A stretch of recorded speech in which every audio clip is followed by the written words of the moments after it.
Muy buenos días, queridos amigos y amigas. Bienvenidos al canal Tiempo y Atención, entrando en libertad, saliendo en libertad. Hoy, como no puede ser de otra manera, vamos a volver a la historia del infierno, a la historia de los infiernos, al origen del infierno.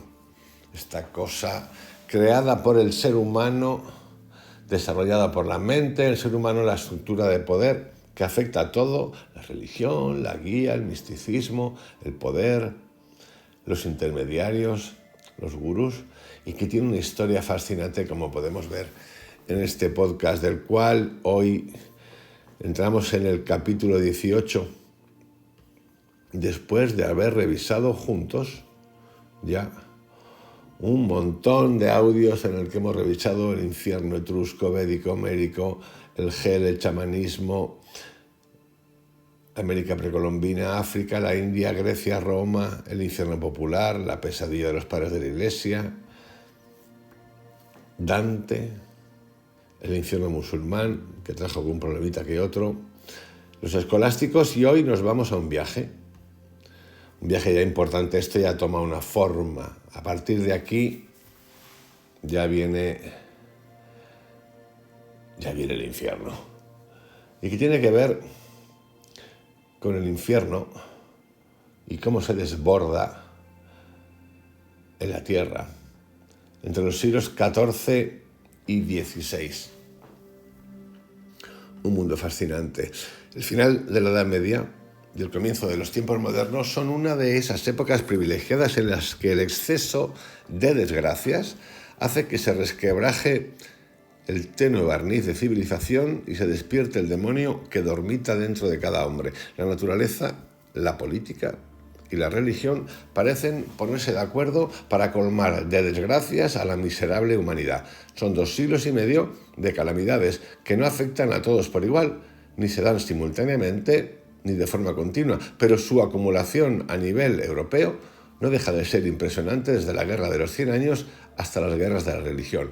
Si nosotros nos fuésemos hoy en día a una traslación, a un salto a la actualidad, y con ojos, vamos a decir, neutrales, mirásemos el estado del mundo, de los cuales somos ya casi 8.000 millones de personas, y viéramos quién vive bien, quién no vive bien, entendiéndose como acceso a agua, acceso a la comida, acceso a una casa, básicamente, y a la sanidad, como no, nos llevamos una sorpresa de nivel galáctico, los índices de pobreza, la brutalidad emergente y expandiéndose sin fin en muchos países, brutalidad, las guerras, las ideologías.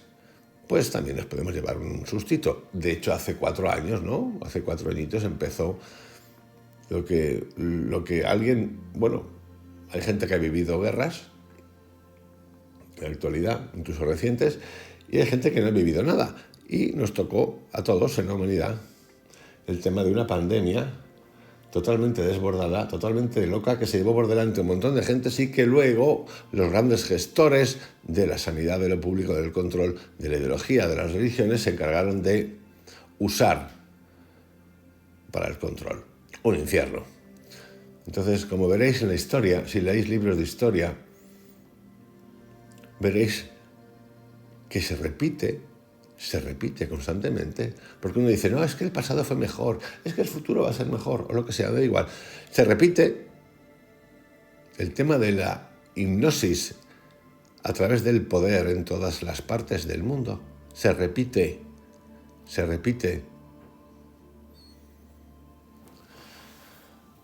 En 1316 comienzan las hambrunas. La Europa superpoblada, que ha llegado ya al límite de las roturaciones de tierras, no consigue obtener lo suficiente para alimentar a sus habitantes. Falta el trigo, los precios se disparan y, por si fuera poco, las exigencias fiscales de los monarcas se endurecen. Bueno, parece ser esto en 1316. En la actualidad nos cuentan que no hay comida para todos, cuando sí que hay.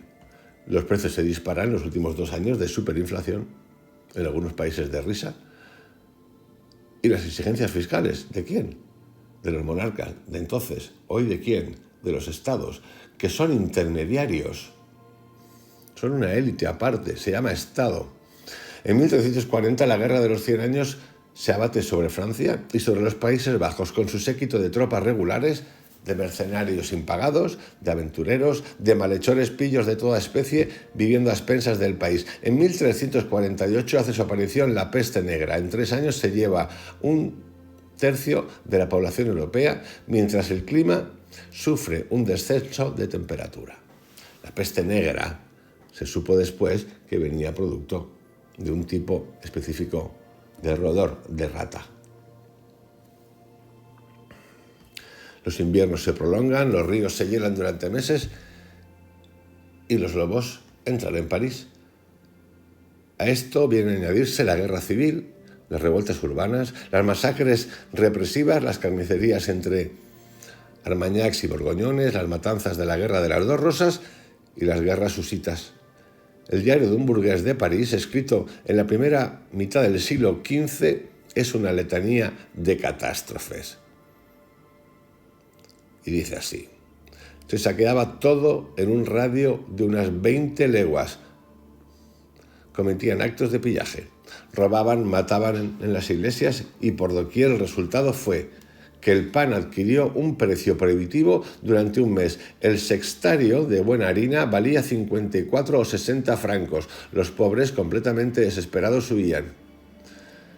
Esta epidemia de peste era, al decir de las gentes, la peor que hubiera existido jamás. Hacia finales de mes murió tal cantidad de gente en tan poco tiempo que hubo que cavar en los cementerios parisienses grandes fosas, en cada una de las cuales se metían 30 o 40 personas, amontonadas como se amontona el tocino, tapadas apenas con un poco de tierra por encima.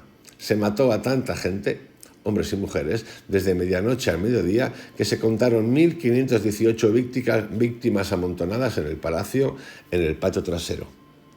En los montones de basura de París era fácil, allá, por aquí y por allá, 20 o 30 niños y niñas muriéndose de hambre y de frío. Los pobres comían lo que no hubiera querido ni los cerdos. Los lobos estaban tan hambrientos por esta época que en los campos y en las aldeas desenterraban los cadáveres con sus patas. Por la noche entraban en las ciudades y causaban grandes estragos, hasta el punto de devorar, en ciertos lugares, a mujeres y niños. El frío intenso duró todo el mes de abril y el de mayo. No pasó ninguna semana sin grandes heladas, escarchas y lluvias todos los días. En fin, podemos seguir. Durante este tiempo, los cismas y las herejías laceran la Iglesia. 2 papas se enfrentan durante el gran cisma. Husitas, lolardos. Los espíritus pierden la orientación, las apariciones se multiplican, los predicadores se exaltan. Juana de Arco, la doncella de Ken, Pierone la bretona, oyen voces y hablan con los santos. Savonarola enardece a las masas. La Inquisición y los jueces eclesiásticos ya no saben dónde volver la mirada. Se quema sin descanso a templarios, judíos, brujas, herejes, moriscos y doncellas. El desenfreno se apodera de los medios principescos, que mezclan las fiestas extravagantes y provocadoras con el lujo más desenfrenado, a la vez que otros se vuelven hacia la alquimia o hacia el diablo. Los extremos se unen y se confunden en una atmósfera de un sobrenatural ambiguo. Gilles de Rais, un bárbaro, se dedica a atormentar a niños. No puedo ni explicar en realidad lo que pone el texto, porque es un poco fuerte. Este señor firma pactos con el diablo, cabalga al lado de Juana de Arco y la Iglesia quema a ambos como secuaces de Satanás. Todo ello en un fondo de aldeas abandonadas, de campos yermos, de salvajismo, de asesinatos y violencias de todo género. La Edad Media se consume en un brasero donde el olor de la muerte se mezcla con el del incienso, en las explosiones alarmantes de las danzas macabras y los excesos del arte flamígero. Es una época de locura en la que el hombre y la naturaleza unen sus esfuerzos para destruir la vida y en la que el infierno parece irrumpir en medio de los humanos desorientados. Tras una relativa calma, que permite a los reyes de Francia saquear Italia y al rey de España eliminar a los moriscos, la reforma siembra de nuevo la inquietud, provocando guerras en el imperio y sobre todo en Francia durante 30 años, salpicados de masacres y de pillaje.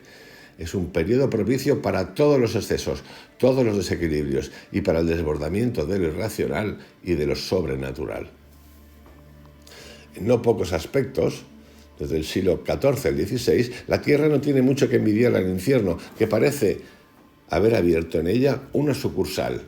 Esta es desbordada sobre Europa, donde Satanás se encuentra como en casa, se halla en todas partes, desde el más humilde rincón de cualquier aldea hasta la celda de Lutero. Y no está solo. La corte de demonios íncubos y súcubos acude en tropel hacia la cristiandad. En 1568, Juan Bier enumera la existencia de 7.405.926 diablos ordinarios. No es broma. Repito, en 1568, Juan Bier enumera la existencia de 7.405.926 diablos ordinarios, repartidos en 111 legiones de 6.666 demonios cada una, dirigida por 72 príncipes de las tinieblas. El currazo que se ha pegado el amigo Juan Bier, o que se pegó, es de nivel alucinante. No sé cuánto tardaría en llegar a la conclusión de 7 millones. Los 405.000 se los regalamos y se los damos gratis. Las manifestaciones de Satanás son múltiples. Casos de posesión, de esterilidad, metamorfosis, males inexplicables, sortilegios y actos de brujería de todas clases. Pero Satanás tiene sus auxiliares humanos, brujas y brujos, cuyos apretados escuadrones vuelan en la noche hacia sus orgías sabáticas. A partir de la década de 1320, las autoridades se conmocionan.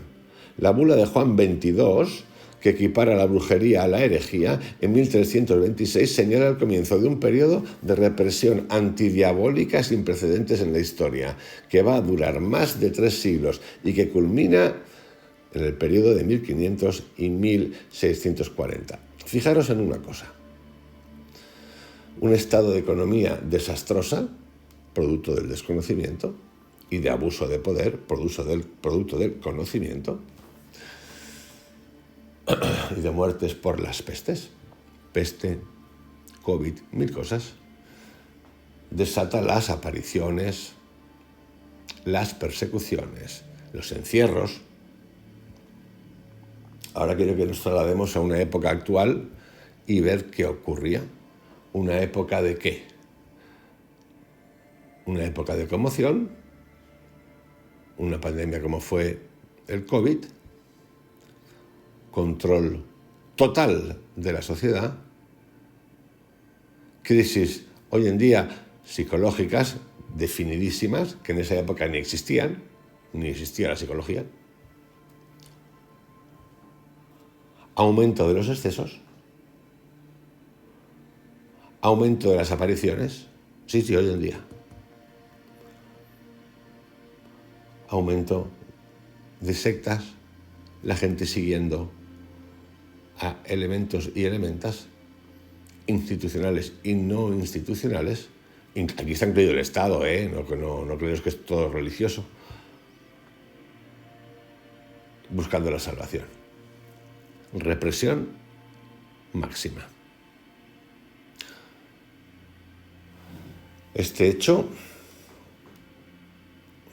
o mejor, a partir de la década de 1320, las autoridades se conmocionan. La bula de Juan XXII, que equipara la brujería a la herejía, en 1326 señala el comienzo de un periodo de represión antidiabólica sin precedentes en la historia, que va a durar más de 3 siglos y que culmina en el periodo de 1500-1640.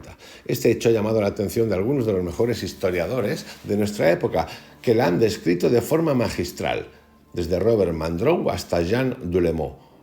Algunos hechos ilustran la magnitud de la ola satánica tanto en el mundo católico como en el protestante. Pierre Chanou calcula entre 30.000 y 50.000 el número de brujos y brujas quemadas en medio siglo, desde 1570 hasta 1630. Algunos magistrados se vanaglorian de recuerdos personales impresionantes. amarraros. Pedro de Lancre, consejero en el Parlamento de Burdeos a finales del siglo XVI, habría condenado a 500 brujos y 500 brujas, y Enrique Bouguer, que ejerce en la región del Jura por la misma época, lo habría hecho con 600. Ambos exageran, llevados por su celo, pero cifras más seguras dan cuenta de 600 procesos por brujería solo en el cantón de Lucerna, entre 1400 y 1675, de 300 ejecuciones de brujas en 10 años, del 1591 al 1600, en el cantón de Berna, y de otras 240 entre 1601 y 1610. A veces hay personajes importantes mezclados en estos asuntos, de los que no pocos son la comidilla de la crónica, sobre todo cuando hay por medio historias de sexo, religiosas y clérigos, como la de Loudun, recientemente descrita por Michel de Carmona. La brujería, verdadera ganga para los impresores de la época, produjo una gran cosecha de obras de exorcismos y de lucha antisatánica. Como ha señalado Jean Dulomont, la imprenta naciente contribuyó enormemente a difundir el miedo del diablo. Entre 1486 y 1669 se han reseñado 34 ediciones del Malleus Maleficorum, o Martillo de Brujas, es decir, quizá unos 50.000 ejemplares. El Teatro de los Diablos, tratado de demonología de 33 libros, cuenta con 3 ediciones entre 1569 y 1587. En Alemania se venden 231.000 ejemplares de obras relativas al diablo en la segunda mitad del siglo XVI. En Francia, Robert Mandrou cita 340 títulos de obras relativas a la brujería. Algunos notables y de un espíritu notablemente equilibrado se dejan arrastrar por el ambiente. Por ejemplo, Juan Bodin escribe su Demoniamanía de los brujos en 1580 y Pedro de Berulle, el fundador del oratorio, redacta en 1599 un tratado de los energúmenos en el que presenta la posesión diabólica como una advertencia de Dios al pecador. Prueba de la amenaza que constituye el diablo, prefiguración de las penas infernales y también manifestación del poder divino mediante el exorcismo. Una locura. Y diréis, esta locura, qué locos que estaban. Bueno, pues los locos que estaban ellos es el igual a los locos que estamos nosotros. ¿Cómo? Pues se lo voy a explicar. Con el uso de redes sociales, las cosas que aparecen en las redes sociales de todo tipo. Infiernos, demonios, religiones, abusos, magnicidios, asesinatos, violencia, la que quieran. Me da esta vergüenza poner los nombres. Diario. Películas totalmente violentas todo el tiempo, viendo ya como normalidad el mundo del narcotráfico como un mundo marketingiano en el que la mitad de la población que ve películas de estas quiere ser narcos, se lo pasan bien. Oye, ¿estaría dispuesto a esto? Pues sí. Asesinos de cientos y cientos de personas entrevistados en televisiones, en radios, a la madre, al padre, al hijo, defendiéndose, algo inaudito. Esta psicosis no deja de tener sus relaciones con las calamidades de finales de la Edad Media. La multiplicación de toda clase de males se interpreta como un castigo divino y como tormentos del diablo a los hombres. Hay una película que yo recomiendo que trata este tema a la perfección, que es el Nostradamus. No sé de qué año es. En la cual Nostradamus, que tenía visiones, que hacía uso también de sustancias específicas, plantas y otras cosas, lo que consigue y lo que trata de hacer es hacerle entender a la sociedad, a toda la sociedad, porque se dedicaba a investigar junto con otros, que estas cosas tenían cura producto de la sanidad. Podéis llamar medicina o ciencia. Sí, siendo un visionario, porque era un visionario. De hecho, dejó escrito un montón de cositas que todavía existen. Si el mal se difunde, es que el maligno multiplica sus intervenciones. Esta interpretación se acepta tanto más fácilmente cuanto el pensamiento religioso entra a mediados del siglo XIV en una fase de inestabilidad subrayada por el ocaso del racionalismo tomista. Los nominalistas, siguiendo las huellas de Guillermo de Ockham, separan rigurosamente razón y fe, mientras ésta se orienta claramente hacia la mística de los medios espirituales. La fe ordinaria abandona la razón y se deja empapar por elementos supersticiosos, mientras que en un nivel superior proliferan los místicos. En Renania en el siglo XIV, en Italia en el siglo XV y en España en el XVI. Desde Ruysbroek hasta Teresa de Ávila. Esto es importante porque cuando nosotros decimos, ay, Teresa de Ávila, San Juan de la Cruz, no estoy criticando, los estoy haciendo un recorrido. ¿En qué época surgen? Pues ahí la tenéis, en la época esta que es para echar a correr, para echar a correr. No estoy diciendo que no lo viva o que lo viva, que no. Esa es la época en la que surgen. Es interesante, como masa, porque ocurre en el mundo primitivo y ocurre en la actualidad. Cuando una sociedad está, vamos a decirlo, lavadita de cerebro, bien, y en estabilidad, confortable, porque la economía funciona, porque el empleo está fantástico, lo que tú quieras, no suelen aparecer ni milagros, ni visiones públicas, de esas, que no digo que no haya, ni cositas raras. Está todo el mundo en progreso. Claro, esto también genera un poco de estupidez y al final, como todo ciclo, pues acaba. Acaba porque somos unos codiciosos y queremos más. ¿Cuándo ocurren? ¿Cuáles son los países donde más gurús existe del mundo? Por la India. ¿Por qué? ¿Porque es un inventor de tecnología? ¿Porque manda cohete? Pues no. Porque ha tenido hambre toda la vida. Esto, que puede sonar como que yo soy antiespiritual, cosa que soy todo lo contrario, esto es importante conocerlo. Esto es importante conocerlo. Sí. Los siglos XIV, XV y XVI son un periodo de fragilidad del pensamiento teológico, a caballo entre la síntesis tomista y la renovación de la Reforma Católica. La Iglesia, presa de crisis internas, no renueva sus pensamientos y el protestantismo será fruto precisamente de esta relación. A partir de la devotio moderna, a finales del siglo XIV, la fe se impone a la razón y la desprecia, abriendo así la puerta al sentimentalismo, a la superstición, al misticismo, es decir, al poder de la Iglesia sobre todo el mundo. Es una especie de Internet atómica. Satanás se introduce por la brecha. ¿No es la razón su peor adversario? La idea de la presencia del diablo en la tierra, una vez establecida en los espíritus, será muy difícil de eliminar. Y aquí quiero hacer un saltito cuántico, porque hace un tiempo que estoy leyendo acerca de otras cosas, otros seres de la Tierra, del impacto. Bueno, no es que lo sé, es que lo he leído y además está con gente que me cuenta. Dolores Cannon, por ejemplo. Y tantos otros. Freixedo, quien queráis. Selin, quien queráis. Y aquí la pregunta que yo me hago es,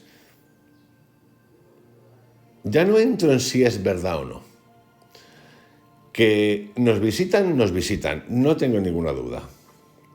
Ninguna duda, cero duda. Ahora, entrar en este volumen que estamos de los infiernos y extenderlo a lo otro para decir, bueno, yo aplico una teoría, que es la siguiente. Puede ser que existen, no, existen, de acuerdo. Algunos dicen que juegan un papel importante en nuestro desarrollo, que algunos chupan de nosotros porque son negativos y que aquí hay un nivel de control y que somos sus esclavos y que nos han diseñado por ADN. De acuerdo, perfecto. Hay gente que define mapas, planetas, formas, colores, sí, porque algunos por lo visto no se han visto, se han filmado. De hecho, hace poquito uno en Las Vegas. Increíble. Y aquí la pregunta es la siguiente, que yo me ejerzo. Bien, ocurre. Y entonces me voy para atrás. Entonces cojo Emanuel Swedenborg, definición del cielo y los infiernos, descripción perfecta de cómo es el cielo y los infiernos. Perfecta, vamos, con detalle. Otras culturas, definición de cielo y infierno. Varias culturas, unos blancos, otros de otros colores, unos rubios también en los hindúes, unos que van en carros, unos que son buenos, unos que son malos. Mario Viniglio, traductor fantástico de la Biblia y de los textos bíblicos, donde dice, no, es que no eran, Elohim no era uno, eran muchos, y esto es una historieta que te han contado que el mismo Vaticano no quiere que sepas. ¿De acuerdo? Bien. Vámonos a la lógica.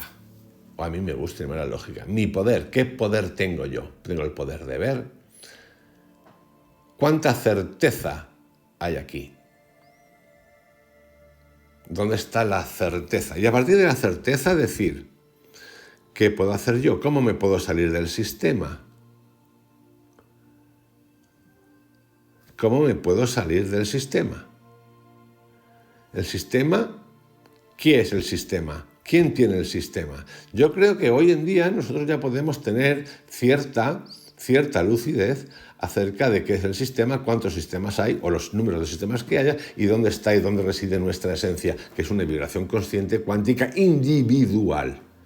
Porque aquí a veces juntamos a todos, somos todos, sí, somos todos, y eso lo sabemos los que han meditado, o los que hemos meditado, y los que hemos tenido experiencias psicodélicas de nivel galáctico, que hay muchos. Lo sientes, lo has vivido, está ahí. Pero cuando estamos aquí, es individual. ¿Por qué? Porque siempre estamos hablando del entorno. El entorno. Y el entorno, pues hay muchos entornos. ¿Te dejas afectar? ¿No te dejas afectar? ¿Te sales del entorno? Es individual.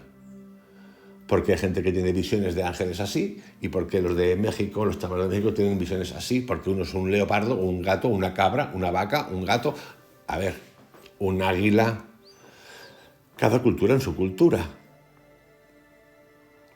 Igual que hemos de empezar a entender y a protegernos y a desarrollar nuestra conciencia atómica vibracional en el sistema terrícola, vamos a llamarlo así, vibracional, lo mismo hemos de hacer, porque yo creo que existe, en el otro campo, porque faltan cosas que sí, y yo no pongo en duda a nadie, ni a Dolores Cannon, ni a tantas otras personas que hacen un trabajo alucinante, donde la gente contamos cosas que dice, ¿será posible? Sí.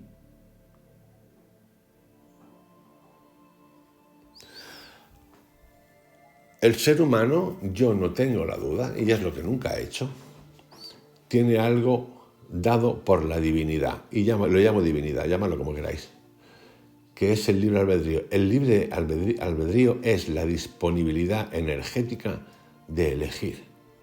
Y sí, en ese libre albedrío, el entorno, que puede ser terrícola o extraterrícola, vamos, con lo que tenemos terrícola tenemos ya una maestría, somos maestros, religión, política, catolicismo, lo que tú quieras, hinduismo, meditacionismo ilustrado, lo que tú quieras, política, ministros, lo que quieras, poder, lo que quieras, religiones, lo que quieras, somos unos maestros.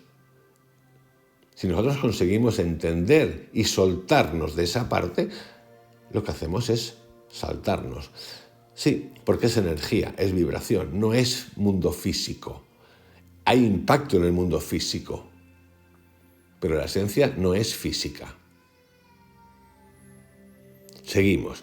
Este desbordamiento de lo diabólico va acompañado de forma completamente natural de un recrudecimiento del tema del infierno, que se halla por doquier a todos los niveles. Escritores, artistas, teólogos, religiosos, simples fieles, todos hablan del infierno y de sus penas. Es una de las grandes preocupaciones del hombre de finales de la Edad Media, pero esta obsesión oculta una realidad quizá menos trágica de lo que parece. De hecho, en muchos aspectos, a medida que el infierno se ha ido haciendo más familiar, ha ido perdiendo su carácter de espantoso. A fuerza de describirlo y de hablar de él, se ha conseguido exorcizarlo. No cabe duda de que todavía sigue siendo un objeto de miedo, pero ¿hasta dónde alcanza ese miedo? Aquí, esto es como ver una serie. Cuando tú empiezas a ver series de violencia, al final ni te impacta. Y como ya las has visto tantas veces, los tipos de personajes, al final tú llegas a creerte en tu fábula, es lo mismo, que tú sabrías manejarte en esas circunstancias y saber qué hacer. Pero eso es una fábula. Una fábula.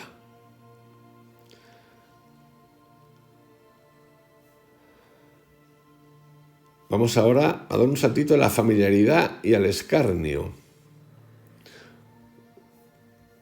¿Un infierno ineficaz, acaso? Los predicadores mismos se plantean la cuestión. El infierno está omnipresente en sus sermones hasta el extremo de haberse convertido en el tema por excelencia, sobre todo entre los monjes mendicantes. Un predicador hacía su sermón sobre las penas del infierno y las delicias del paraíso. Leemos al comienzo de su Exemplum dominicano como si fuera la cosa más natural del mundo. Franciscanos y dominicos manejaban con maestría en sus sermones la zanahoria y la vara, y el infierno les parecía el arma más apropiada para alejar a los fieles del pecado. Piensa que miles y miles de hombres están en el infierno y que quizá no han cometido tantas maldades como tú, recuerda el dominico Taulero.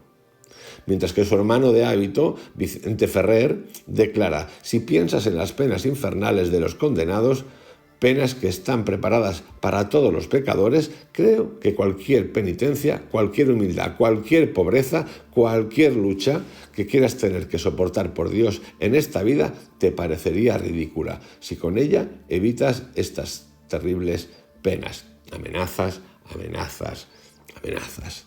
Cualquier cosa menos tú, en un entorno económicamente degradado, mentalmente degenerado, con poder abusivo,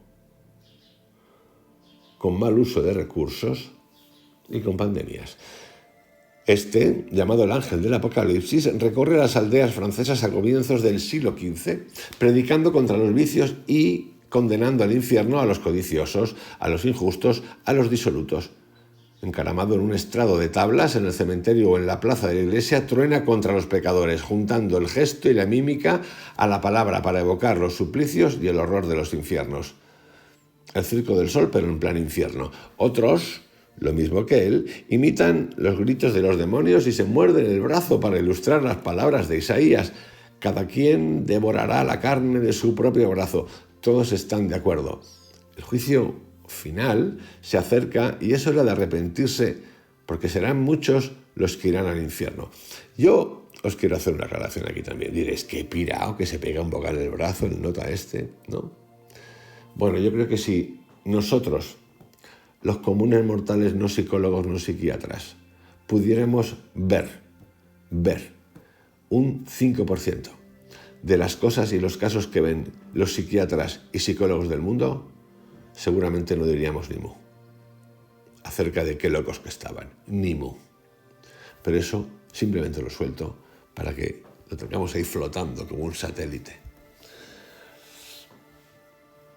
Y dice así: hay no menos de 200.000 condenados que no pecaron tanto como vosotros, dice Juan Cleré en un sermón. Leña del infierno, tizón del infierno, se convierten en estereotipos de los condenados. Los demonios se llevarán a todos los usureros, claman los franciscanos. Algunos predicadores aislados piensan incluso que sus colegas exageran. El anónimo de Auxerre, por ejemplo, le reprocha el convertir a Dios en un verdugo, en un carnicero, pero es una excepción. A finales de la Edad Media hay todo un ejército de monjes que recorren las poblaciones con el infierno en la boca. Ahora, a unos autores impertinentes con el infierno, la literatura confirma esta impresión. En el siglo XV, el tema del infierno se trata de una manera ambigua que no deja de evocar un cierto desinterés hacia las amenazas clericales. Los autores se toman cada vez más libertades a este respecto. El infierno no es aún un motivo de bromas, pero se convierte en un tema literario como los demás. La rehabilitación de los infiernos paganos contribuye en gran medida a esta neutralización progresiva, al hacer perder a los lugares infernales una parte de su carácter de horror sagrado. De hecho, este humor es una manera de defenderse del castigo. El paraíso de la reina Sibila, un libro redactado en 1420, es un ejemplo de estas audacias literarias. El tema es bastante irreverente. Un hidalgo alemán entra en una gruta y tras un largo viaje llega a un país maravilloso de delicias y de amor donde reina una mujer extraordinariamente hermosa. Tras una estancia bastante larga en el medio de los placeres, le vencen los remordimientos y, vuelto a la tierra, va a pedir perdón al Papa. Al negarse a darle la solución, el hidalgo decide volver a su paraíso demoníaco diciendo que, puesto que no le permiten salvar el alma, al menos disfrutará del placer del cuerpo. Esta historia impertinente e inmoral da a entender que la suerte del alma y la del cuerpo pueden ser diferentes y que el reino ambiguo de la reina Sibila sería, a la vez, paraíso e infierno fuera del alcance divino. A comienzos del siglo siguiente, Jean Lemanière de Berg, en sus epístolas del amante verde, cuenta su descenso a los infiernos, pero son los de la mitología pagana, que no tienen nada que ver con los reinos de Lucifer. La imitación de Dante salta a la vista, pero aquí ha desaparecido toda dimensión cristiana. El infierno ya no es más que un pretexto retórico donde se trata de fieros aullidos de temibles bestias, grandes ruidos de martillos, hierros y cadenas, enormes derrumbamientos de montañas y ruina y vientos huracanados con fiera lluvia. Los misteriosos y autosacramentales, esas piezas populares de temas religiosos de las que el siglo XV es tan ávido, escenifican con frecuencia el infierno y los demonios. La entrada está simbolizada en unas fauces monstruosas de donde salen reunidos alarmantes que refuerzan el realismo de la representación. Una de las escenas favoritas es el descenso de Cristo a los infiernos, con la entrada en escena de Satanás, el diablo. En la Pasión de Palatino, a comienzos del siglo XV, el infierno queda personificado y entabla un diálogo con Satanás, el diablo, tomado de los evangelios apócrifos. Aquel se vanagloria de tener en su poder a todas las categorías sociales dominantes: el rey, el conde y el príncipe, el papa y el legado, el cardenal y el prelado, el monje negro, el jacobino, el franciscano, el falso adivino, el abogado, el litigante, el ladrón y el usurero. Clero y laicos del mundo entero, que están en el fuego del infierno, están todos ellos a mis órdenes. Lo mismo que en las danzas macabras, el tema es sobre todo la venganza social de los humildes. El infierno es para los demás. De todos modos, la obra termina siempre con el ridículo de Satanás y de su cómplice, presas de pánico a la llegada de Cristo. Terminan peleándose. ¡Hijo de puta! Más negro que una lechuza. Acaba ya con tu verborrea, dice Satanás, que se jacta de poder resistir, pero que termina por hundirse en medio del abucheo de las masas. Este espectáculo de títeres, más que de texto, está muy lejos de infundir miedo y respeto a los espectadores. Esta mezcla de serio y de festivo se halla ya en Bilón, acerca del mismo episodio. Según él, los justos del Antiguo Testamento apenas sufrieron en el infierno. Sin embargo, dice en este texto, hace excepción de patriarcas y profetas, que según mi concepción no se quemaron las nalgas. Pero no las tiene todas consigo, sobre todo cuando amenaza la muerte. Príncipe Jesús, dueño de todo, procura que el infierno carezca de poder sobre nosotros, que no tengamos nada que ver con él. Hombres, esto es una cosa seria. Rogad a Dios para que se digne perdonarnos. Y ahora vamos a uno que muchos conoceréis, Rabelais, Pantagruel, cuando se desarrolla un sarcasmo literario interesante. Como es fácil suponer, Rabelais va mucho más lejos en cuestión de impertinencia. El capítulo 30 de Pantagruel, consagrado por entero al infierno y de un tono burlesco irresistible que no respeta ni a los antiguos, ni a Dante, ni la teología, y quizá ni a los mismos evangelios, está muy lejos de inspirar miedo. Es una parodia multiforme de todos los infiernos paganos y cristianos y un verdadero antídoto contra los sermones terroríficos de la época. Recordemos los hechos. Durante una batalla contra los gigantes, a Epistemón le cortaron la cabeza. Panurgo consuela a sus amigos y, comprobando que aún está caliente, intenta resucitarlo. Calienta la cabeza poniéndosela en la bragueta y después, con los polvos mágicos y el ungüento resucitador, devuelve la vida a Epistemón, cuya primera reacción es soltar un sonoro pedo. Escena que no podía menos de disgustar a la gente de la Iglesia al evocar sin lugar a dudas la resurrección de Lázaro. Epistemón, Cuenta entonces lo que ha visto en el más allá, puesto que naturalmente ha bajado a los infiernos. Su viaje es una parodia de las múltiples visiones infernales y en el que todo signo de sufrimiento ha desaparecido. Los diablos son unos buenos amigos. Lucifer se muestra bastante sociable. A los condenados no se les trata tan mal como alguien piensa. Cada uno de ellos tiene un empleo cuya humildad contrasta con la gloria de que cada uno gozaba en la tierra. Allí están, en un perfecto revoltijo, personajes históricos de la antigüedad, de la cristiandad y de la mitología. Su presencia no tiene nada que ver con su pasado moral. César y Pompeyo son calafateadores de navío. Cleopatra vende cebollas. El rey Arturo es desangrador de gorros. Ulises, segador. Trajano, pescador de ranas. Los caballeros de la tabla redonda, remeros de estige. Julio II, artesano de patés. Bonifacio VIII, espumador de marmitas, etc. Nicolás III está allí únicamente para justificar un juego de palabras. Nicolás, Papa III, es papelero. No me digáis si no es fantástico. Vamos, es para leerlo. Lo que ocurre es que nosotros, si nos ponemos a leer Pantagruel hoy en día, te lo dan, léete Pantagruel, pues no entendemos. ¿Por qué? Porque tenemos que entender de dónde viene ese libro, la razón de ese libro, que es, bueno, parte de lo que estoy haciendo aquí ahora mismo, explicarla. ¡Qué barbaridad, no! ¡Qué suerte! ¡Qué suerte! ¡Qué suerte! El punto común es la inversión de las situaciones, ya que los orgullosos se ven humillados por los humildes de la tierra. Diógenes vive en medio del lujo y azota a Alejandro por no haberle preparado convenientemente el calzado. Epícteto, rico y ocioso, se divierte con las chicas mientras Ciro se acerca mendigando. Jean Lamière de Belgés está allí como papa, haciéndose besar los pies por reyes y pontífices para venderles indulgencias y dispensas de no valer nunca para nada. Los bufones del rey son sus cardenales. Bilón también está allí en el mercado y como Jerjes vende la mostaza demasiado cara, se mea en su cubeta. En este mundo rebosante y obsceno, los sifilíticos son más de 100 millones. Como veis, el mundo en esa época, del 14 al 16, siglo XIV al 16, tiene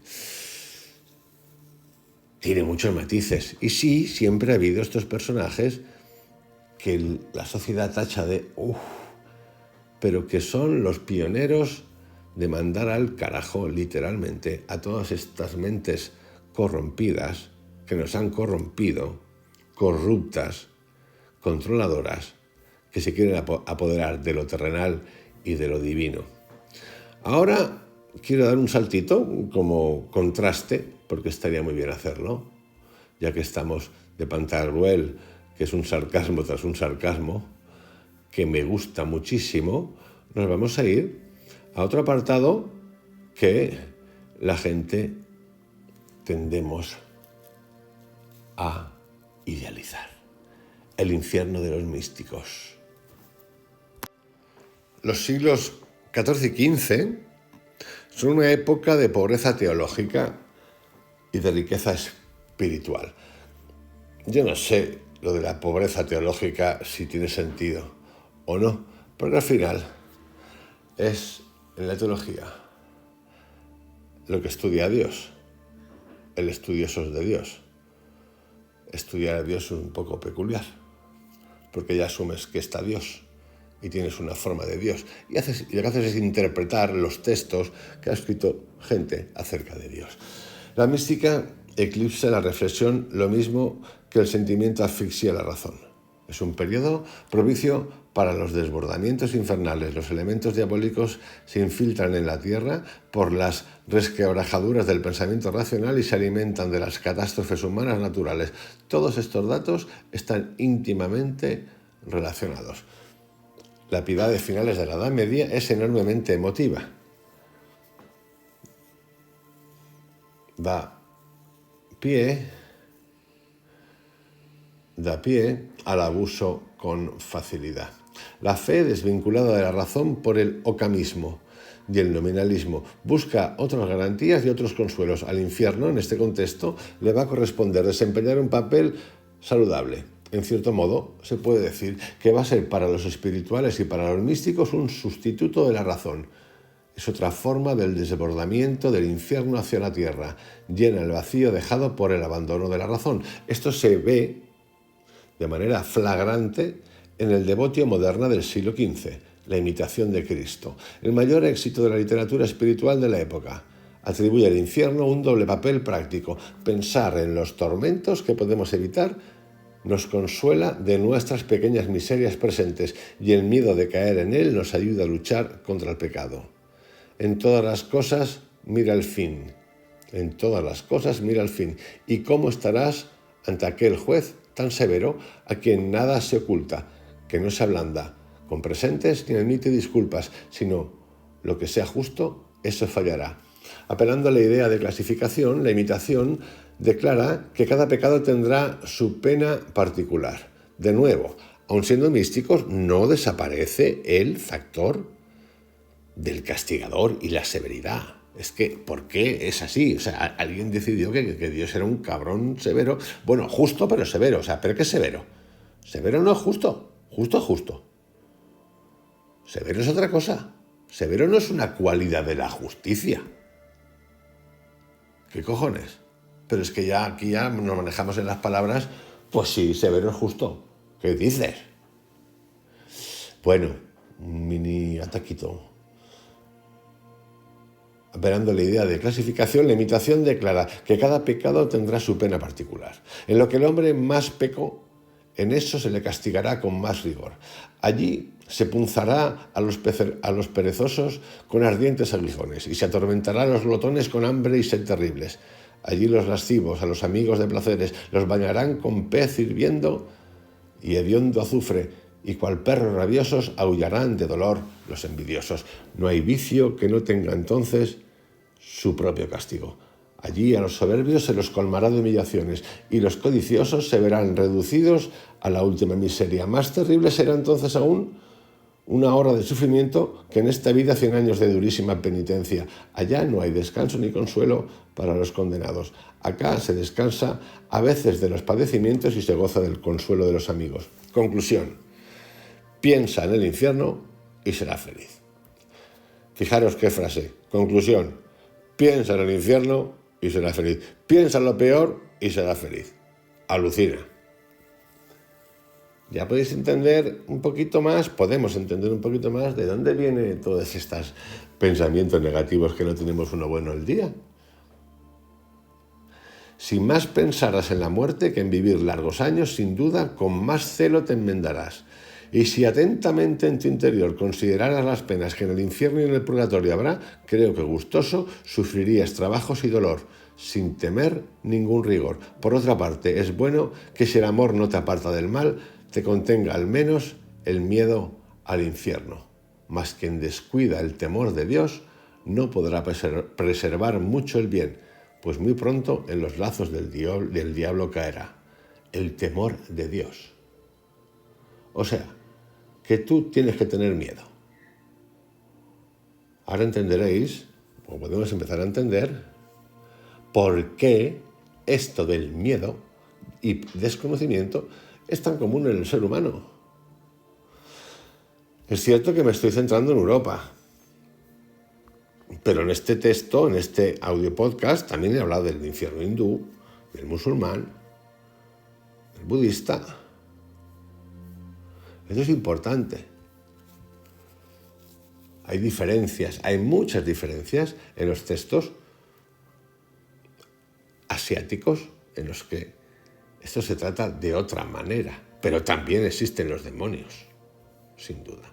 Vamos a dar un saltito ahora a 3 personajes. Ignacio de Loyola, fundador de los jesuitas, Teresa de Ávila y Francisco de Sales. Sales y entras. Entrando en libertad, saliendo en libertad, como dice este canal todo el tiempo. Cuando este movimiento alcanza todo su apogeo en el siglo XVI, en España, la idea del infierno se desarrolla aún más hasta el punto de convertirse en San Ignacio de Loyola, en una parte práctica de los ejercicios espirituales. El infierno constituye aquí de forma consciente y de manera sistemática un instrumento de progreso hacia la virtud. El quinto ejercicio de la primera semana está consagrado por entero a una meditación sobre el infierno utilizando los cinco sentidos: oración, la oración preparatoria habitual, composición del lugar, ver con la imaginación lo ancho, largo y profundo del infierno, como una concavidad muy espaciosa en el centro de la tierra. Petición, pedir a Dios conocimiento íntimo y horror grande de las penas que padecen los condenados, para que si por mis culpas me olvido de su amor, al menos el temor de caer en ellas me retraiga de pecar. Punto primero. Será ver con la vista de la imaginación aquel fuego espantoso y las almas encerradas como en cuerpos también de fuego. Es aquel lugar como una cárcel oscurísima o caverna de fuego y humo intolerable, mientras los desdichados, revolcándose en las llamas abrasadoras, los cabellos erizados, los ojos desencajados, el aspecto horrible, mordiéndose las manos y con sudores y afanes de muerte, y 1000 veces peor que la misma muerte. Punto segundo, será oír los llantos, aullidos, maldiciones y blasfemias de los condenados contra el Señor y sus santos. Hay más puntos, pero ya con estos puntos, tener alguno más. San Ignacio, las meditaciones de San Ignacio. ¡Ay, cabrón! ¡Ay, cabrón, qué fuerte esto!, ¿no? Nunca mejor dicho. Punto tercero, aplicar el sentido del olfato a percibir el humo, azufre y hedor de la sentina del infierno. Es que es muy gracioso. Punto 4, gustar imaginariamente las amarguras, lágrimas y las hieles de los condenados. Es que no tiene fin esto. Tocar con el tacto de la imaginación el fuego que martiriza las almas de los condenados. Punto 5. Pum, otro más. Coloquio. Ha de ser hablando con nuestro Señor Jesucristo de este modo u otro semejante. Bendito seáis eternamente, Salvador mío, que por vuestra inmensa bondad me habéis librado de la eterna condenación, ya que conozco el peligro en que me puse. Tiemblo de pies a cabeza, pero también me siento alentado a confiar en vos, viendo vuestra gran misericordia para conmigo. Engrandecido sea vuestro santo nombre en toda la tierra. Reconozcan por fin los hombres vuestra piedad, confesando que ninguno se puede salvar sino por vos, y que todos llevarían al puerto de la bienaventuranza si os adorasen y siguiesen como luz del mundo y única vida nuestra. Si antes de vuestra encarnación se perdieron tantos, fue porque no creyeron en el Mesías prometido para salvarlos. Si durante vuestra vida mortal se perdieron muchos también, fue porque tampoco quisieron reconocer a su libertador, ni abrazar su doctrina, ni creer la verdad de sus milagros, y ahora se condenan, porque después de haber creído, se pervierten y desechan la misma celestial doctrina, sacudiendo el suave yugo de vuestra ley. Doctrina, la palabra aquí es doctrina, no se cuestiona. ¿Qué queréis que os diga? San Ignacio, una orden guerrera.